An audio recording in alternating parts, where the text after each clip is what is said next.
G'day mates, welcome back to my YouTube channel. In today's video, I'm going to be teaching you everything you need to know and anything you may have missed about Chapter 2 Season 7. You guys have absolutely been loving my videos for the past week talking about my thoughts and my opinions, so I'm going to make sure I include that today, what I like, what I dislike, but I also want to help you guys out who might be a little bit confused.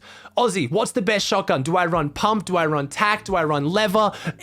How does crafting work? What are some of the new weapons I should be carrying? What are some new tips and tricks? All that kind of stuff. So I'll give you my thoughts on the new season, and then I'll also run into kind of maybe educating you guys a little bit more if you're confused, because the season dropped about 5 hours ago. I've been playing it the entire time. I've just done a 13-hour stream, and now I'm jumping straight into recording this video. So a lot of it's just going to be my initial thoughts. Some of it might change over the next few days, but I made sure I just played a whole bunch of games so I got a good grip on and a good understanding of how the current season's working so far.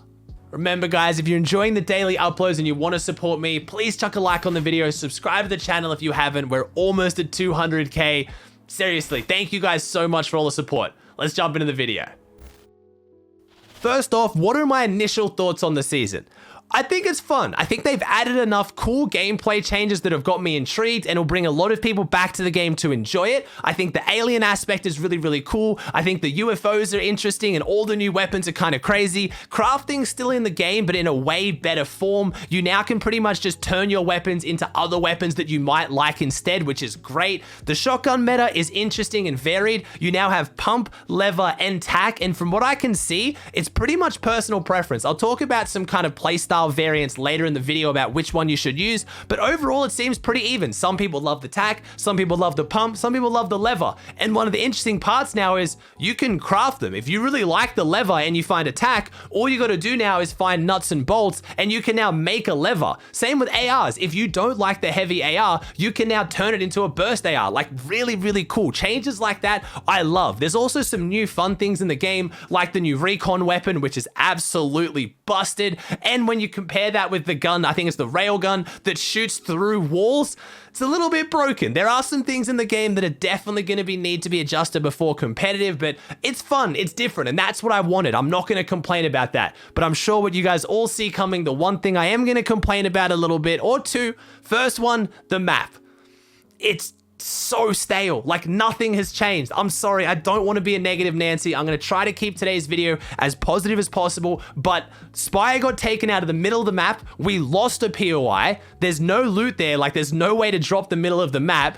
And if you look now, they've got maybe a few new POIs. You now have colossal crops being taken over, which is kind of fun. That drop is a little bit interesting. There's also some other smaller drops around the map. There's like a big alien henchman house just outside of the Flopper Lake over near Lazy Lake. You've got one over near Fort Crumpet, but overall, the map is so similar. Like I was, after a few hours of playing, if I didn't want to hot drop at any of the new drops, like the new colossal crops, I'm basically stuck going back to POIs that I've been going to for such a long time.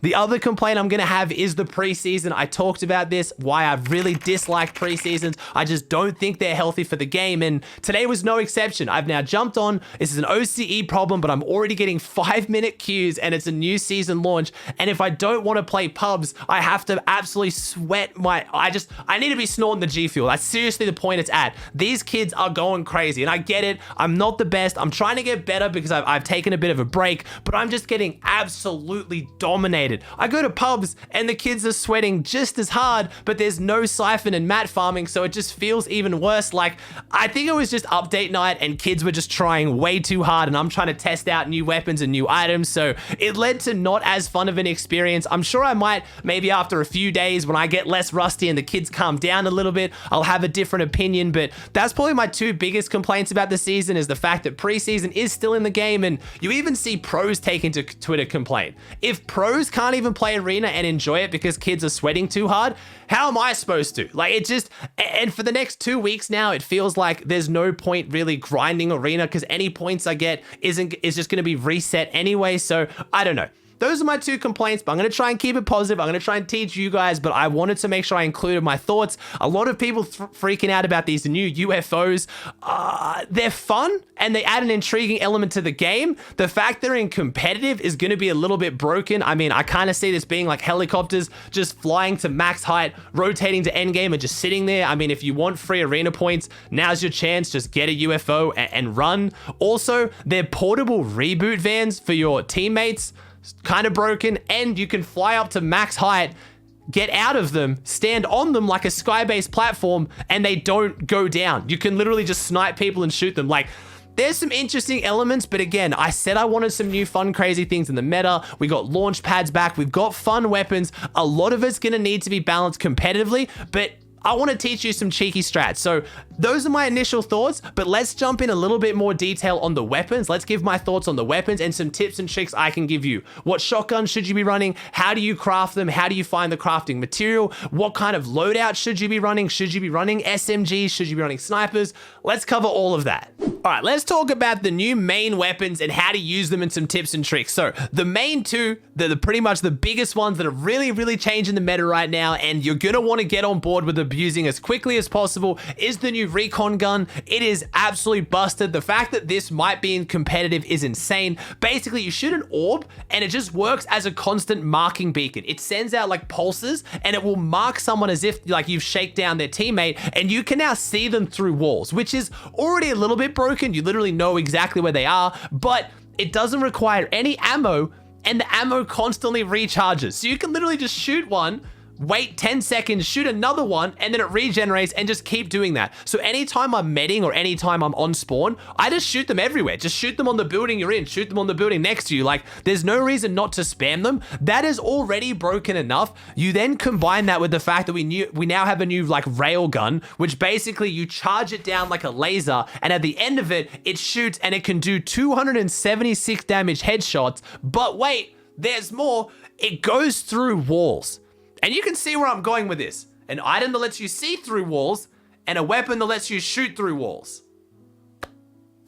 Why? Why are those in the game at the same time? Individually, I can see some merit in both of them. I mean, I don't really like a gun that shoots through walls when, you know, Stark's Unibeam was already irritating enough. It only shoots through one build though, so I feel like without the ability to see where players are through walls, it'd be very hard to guess where someone is and shoot them. But when you know exactly where they are through walls because of the Recon item, and you can line up a headshot through the wall and go straight through and hit them, it's a little bit broken. Surely one of these is going to be adjusted. Again, the gun is pretty hard to hit with. You have to kind of have good tracking because you have to charge it up, track them, and then hit the shot. So in a normal circumstance, when it's not through walls, it's, you know, not the best. But when you can find them everywhere on spawn, so especially in buildings where the walls are fully built and the enemy doesn't even know that you're charging in on them, that is where it gets a little bit broken. So if you're looking for a really cheesy strat to just get super easy eliminations, combine the two. Whether you're doing it in solos by yourself or whether you're doing it with a teammate, it is such an easy way to get free beams on players. And when players are boxing up and medding now, I feel like cones have lost their strength a little bit, because unless you like crouch sit behind the cone, if you're popping meds and someone's outside your box, they can just use that gun to instantly pressure through the walls and hit you. Combine that with the Recon and they always know where you are. Again, one of these is going to have to be fixed. I think the Recon gun should be way more rare. It's blue rarity and you find them everywhere. Same with the railgun as well. I mean, I'm not entirely sure what they can do. Maybe make the Recon gun take ammo or have limited amounts of uses. Maybe it only has 2 uses and it breaks, because honestly, that would still be really strong, let alone 2 uses that constantly recharges. Again, I'm not about to complain. I said I wanted some crazy new fun stuff in the game, and that's what we got. But combining these two right now is an absolute key to success, and is pretty much the most cheesy strat in the game right now that you're gonna have to avoid. As for the new shotgun meta, this is interesting. We now have tacks, pumps, and levers, but interestingly, you only find tacks and pumps on the ground, and you craft them to go to a lever shotgun. So a lot of people, again, myself including, are kind of confused, because I always thought that the lever was good when it was in the game, and I've really liked using it, but the pump's always been better, and I kind of still feel the same. I don't know. If I had to rate them, what I would say is pump is a little bit slower, but it hits harder. So if you're really good at piece control and finding angles, the pump is just better, because it's good offensively because you can still edit and hit shots, not like a a charge where it's a bit clunkier, but it's still good defensively because if the other opponent has a lever and they're going for quick flashy edits and pulling out their lever a little bit faster, you still hit really hard. The lever shotgun is that faster shotgun. It definitely pulls out and shoots faster and feels more fluid, so a lot of people really like using it for that reason. And the tac still has the strength of really high fire rate, so if you're just jumping in boxes, I think the tac still does have the advantage, especially the epic and legendary tacs, because obviously you can piece control with them. But that kind of like splits the three. Maybe over the next few days when I have more time to try them out and play with them, I'll give you a better, more in-depth opinion on what I think is better. But I made a tweet asking what other people thought, and there was no consensus. No one really agrees what is the best. It really is down to personal preference. If you want to craft the lever to try it out, all you got to do is find nuts and bolts. You can find them either as floor loot or from these like red toolboxes that kind of look a little bit like the big ammo boxes. They're about the same similar shape and size. If you get, all you need is one nuts and bolts and you can make it. So it's not that hard to make if you start getting lucky. It's pretty strong. One tip I'll give you though, if you're a good old spaz player, if you love finding a spaz every game, the NPC at Sweaty Sands actually sells it for 100 gold. So you drop with 50, break a few couches, or even the washing machines that are right next to it, go buy yourself a spaz. That's one of the big major drop spots I would like leak to you now if you want to be grinding out arena. But shotguns, personal preference. Find which one works for you. As far as assault rifles, we now have the regular assault rifle, we now have burst rifles back in the game, we have heavy ARs back in the game, and we have the new pulse fire AR. Now, pretty much the pulse fire AR is like the old Stark. It has a fast hip fire rate, but when you ADS, it shoots slower. I don't think it's as good as the Stark rifle. Again, give me a few days to test it out, but straight off the bat, I wasn't a fan. Stark rifle, I was a huge fan of. I love being able to hip fire and spray people, and I love being able to have really precise ADS shots, but it just feels like it doesn't shoot fast enough or hit hard enough. Maybe that's just me. I just wasn't really a huge fan of it. As far as the regular AR, it's still the regular AR. It's still really, really good. As far as the heavy AR, the AK, it's still the heavy AR and AK. I just hate the bloom on it. I take a single shot and then all of a sudden my crosshair is the size of my whole screen and I'm just praying to bloom gods on my second shot. My favorite is still the burst rifle. I love the burst rifle, and just like the lever, it's really easy. All you have to do is get a regular AR or a regular AK and then upgrade that to a burst AR. You just need nuts and bolts, same as the lever. So that aspect of the game I really like. Letting people choose the guns they want and easily change them is really cool. I've always thought that should be in the game. If you love pumps or tacs, there should be a pretty easy way to switch a tac to a pump so you can play to your own specific skill set. And if you then have a specific play style that's catered towards, as long as Epic balances the weapons, you're then rewarded. I really like that. The only issue in the game right now for me is I thought upgrading was going to be back. It's not really. It is. The upgrade benches are there. They cost gold, but to go from a gray pump to a green pump costs 200 gold. So I know what you're thinking. Aussie, they must have massively increased how much gold you get. They haven't. You do one quest and you get 120 gold, then you break a few couches, you get another 30. That makes 200 with your initial 50, and now you can go from a gray pump to a green pump. Just doesn't feel that good. It's not like old crafting where you could farm material and do it consistently. I think that's more to make it an aspect of pubs, like you upgrade in pubs because obviously gold carries over, but in competitive and arena, gold still resets, so you don't get that much. But one big addition to the game, which I'm a huge fan of and always will be, is the vending machines, and those are really gold efficient. You'll go to vending machines and there'll be a specific vending machine. There'll either be a shotgun vending machine, a med vending machine, a pistol vending machine. You can either buy a green pistol for usually 50, I think, or even maybe less gold, or you can, no, I think the blues are 50. So you can buy a blue pump for 50 gold, or you can upgrade a gray pump to a green pump for 200.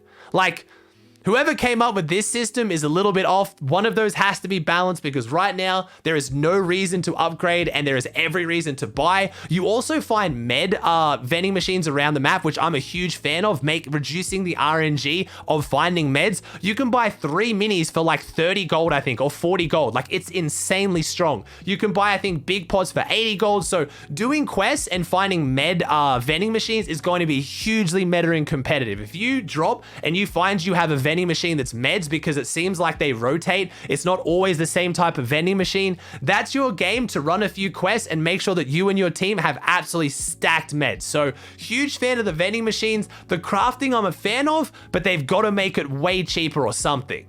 As far as unvaulted items as well, we also have the Deagles coming back. They're same old Deagles. They do 150 headshots if you have the higher variants, which is a lot of damage, but they don't break structures like they used to. So if you have good aim, it's a decent weapon to carry, and it's kind of a bit of fun, but it's not going to be a super meta weapon. Snipers are back though, which some people either love or hate. I myself, it's a bit of fun. It is still one-shot headshots. I don't know how I feel about it in competitive. Watching someone's tournament for millions of dollars get ruined by a single shot is a bit rough. But as far as arena goes, I find them fun. It means we have to go back to being really careful when you're not peeking for too long. Also, launch pads are back, and so far tonight, I have not seen a single person, and I myself did not get glider bug. So it looks like Epic was finally able to fix glider bug, which was in the game for, I think, years by the end, which is fantastic. We now have, in my opinion, one of the best forms of mobility back in the game. If we just had bouncers and launch pads in the game, that is, in my opinion, the peak of mobility. But they have massively upped the drop chance of launch pads. They are seriously everywhere. Like, I'm finding so many launch pads, which is a good thing. In arena, it's leading to a lot more third parties, especially with the new UFOs. I'm going to get to that in a second, but overall, I like it. And I think in arena, launch pads are really healthy, especially for trios. And the fact that you can reuse other people's launch pads, so you can like pressure them to use them, or you can, you know, base off information. Okay, that team got a launch pad. I mean, they got an airdrop in 4th zone, which means they have a launch pad. If we rotate to them and pressure them, if we get opposite zone, we can use their launch pad. I like those tactics. We also thought we might be getting crash pads because a few of the leakers talked about them. Unfortunately, the crash pads are just at Sweaty Sands. They're just on the ground sitting there. You can't actually take them. You can just use them. So that's a little bit unfortunate, but we have some favorites back. We got snipers back, but we got some of the best mobility. So a lot of people are really happy with that. All right, let's move on to the UFOs. Now, if you log in and you look on the map, you'll notice that a few of the POIs every game kind of have like a purple, like pixelated kind of text. That means those are the alien drops. Those are the drops that are being invaded. They're the drops that are going to have the UFOs. Would I drop there? I mean, they're fun, they're crazy. Are they any good? It adds a lot of spawn RNG. So firstly, NPCs or the IO guards or the aliens, I believe, actually, I think the IO guards are the ones on the ground. I don't get why we're battling IO guards and aliens, but maybe some of you guys paying attention to the storyline can help me there. But the aliens are controlling the UFOs. They're a little bit annoying. What they'll do is they'll come and pick you up. They'll literally pick you up in like a gravity beam. Don't worry, when it drops you, you won't take damage. But while you're flying around, it is so easy for enemies just to beam you out of the sky.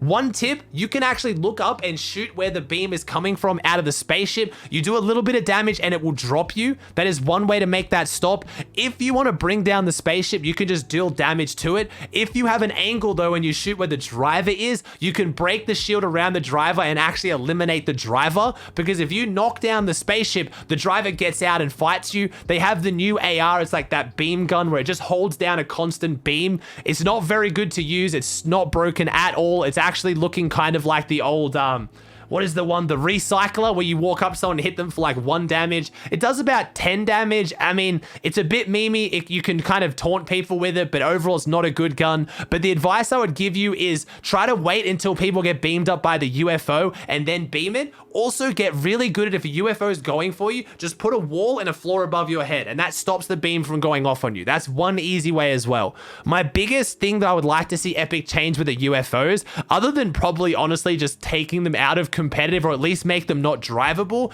is the fact that you don't know whether it's an NPC or an enemy driving it. I would play very differently if I knew when that alien ship was an alien or whether it was an enemy, and you have no way of telling almost. I really can't tell. The way the aliens drive them is actually really sophisticated. It doesn't look like an AI. It doesn't have any set patterns. It just looks like a normal player. So that I think is going to be a bit iffy. I mean, the fact that you can just fly to max height and just rotate over everyone is kind of broken, but when the actual UFO gets shot down, it goes into like an animation where it kind of starts crashing. So you have time to fall down anyway. I would rather it if the UFO just broke in the sky. So if someone is just rotating with them and sitting in the sky and just being a placement warrior, I would like to break them and make them fall and be eliminated. It's only fair. Otherwise, there's next to no risk of just using them to rotate and just waiting till you're shot down and then getting out. you need to make it like where once it blows up, you fall and you get eliminated, because again, there's just no risk. But it's a fun item. I wanted something fun. I like the fact that the ball doesn't do a lot of damage, but it does a lot of structural damage. So when it comes to endgame, if I'm fighting someone and I've got this alien ship third-partying me, just shooting giant balls of energy at me and exploding me around, it gets pretty irritating. It doesn't do a lot of damage, but it really does make the fights annoying. But again, I wanted some fun stuff. I'm not about to try and ask for Epic to make some crazy fun changes, then when we get them, complain. There's just a few things I think can be adjusted to make them a little bit more balanced. I don't really want to advertise this, but a really cheesy strat that'll get you so many eliminations is just in the UFO, use the gravity beam to pick up an item, whether it be like a giant rock or a car. Just fly over builds to the point where the vehicle or the car, the vehicle or the rock is the same height as the player in the build, and just ram it into the walls. You'll either knock them out and they'll get eliminated to full damage, or it actually does enough damage as if the car is driving into them over and over again. This is surely gonna have to be patched, and it's almost as annoying as plane ramming, but hey, if you want to do that, go nuts. Just please don't do it to me, because I will break my keyboard. One of the most underrated and greatest changes to the new season is actually the fact that llamas now move, but llamas are OP now. Like, llamas were always good. Now they are insane. They drop max ammo, max of all materials, minis, big pods, and slurp cannons.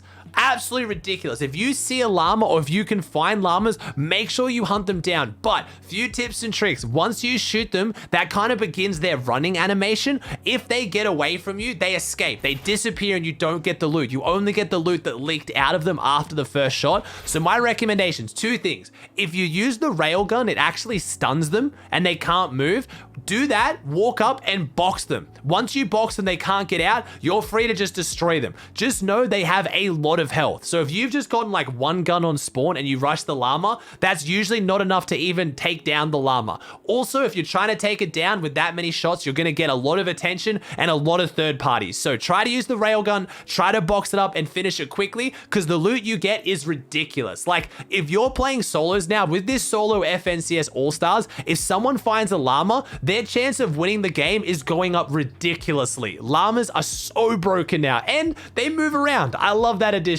As far as drop spots, there's not that many to really talk about. I haven't had a chance to drop too many because so many of them are being hot dropped on right now. I love the fact there's permanent launch pads at a lot of the new alien drops. There is one over near the Flopper Lake one, and it's super fun. It's just cool to have some permanent rotation there to jump around and play off in fights. Another tip I'll give you is if you're going to the new Colossal Crops, half the drop is underground. If you go into most of the houses, you can actually go down into an underground tunnel, and there is heaps of loot down there. That is a very good spot if you want to drop to get good loot to take on the mythic boss and anyone who's hot dropping there, because I don't think a lot of people have figured out that there is massive amounts of underground loot down there. As for how do I think any of this will match into competitive, we have a few weeks till a new tournament. This is the one reason why we do have a preseason. The reason why I get so annoyed about the preseason is not to balance things for tournaments, it's to balance them for arena. Arena isn't competitive until we start to implement some of the changes that I've suggested and so many other creators and pros have suggested to make arena feel like a real ranked game mode. We shouldn't have a preseason, because if arena's busted and you're versing other players with busted items, who cares? With these current Recon and, like, you know, the railgun items, little Timmy could absolutely dominate me. There is so much broken stuff in the game, but that's half the fun of a new season. But how do I think it's going to go in cash cups? I'm not too worried yet. I'm not going to give you guys my in-depth analysis on how the Recon railgun are going to be used in competitive endgame and how you can use the alien, you know, ship to get to dead side rotates. A lot of this is going to be patched and a lot of it's going to be nerfed and changed before the new season. You can say what you want about Epic, but for the last few seasons, the seasons have been progressively better and better with balancing, and a lot of the items are balanced before the tournaments come around, and they get more balanced as the tournaments go on. It's usually why by the end of the season during FNCS, the season's at its best. Whether there's actual core elements of the game which are a little bit annoying, like crafting or makeshifts or like the bow if you don't like it, for the most part, Epic has been doing a really good job of balancing, and I think that's going to happen here as well. So I'm mostly just focusing on these from like a fun level, because as much as craziness is fun, when things are too crazy and they're just annoying annoying. That's when they need to be fixed a little bit, like the UFO item ramming. That definitely needs to be adjusted. That's the kind of angle I'm talking about these from. So I'm sorry if you guys are expecting like competitive in-depth analysis. Maybe that'll come closer to the tournament. Like when we're a few days out from the tournament, I'll talk about that. And I do want to do some in-depth guide videos on how to, you know, do certain loot routes and get better weapons. But right now, because we're only a few days into the new season, I think just embrace the chaos, try to have some fun with it. And that's the last thing I want to talk about, is some mentality kind of changes. If you're getting tilted with the new season, trust me, I was today as well. I was starting playing at the end of already a 9-hour stream.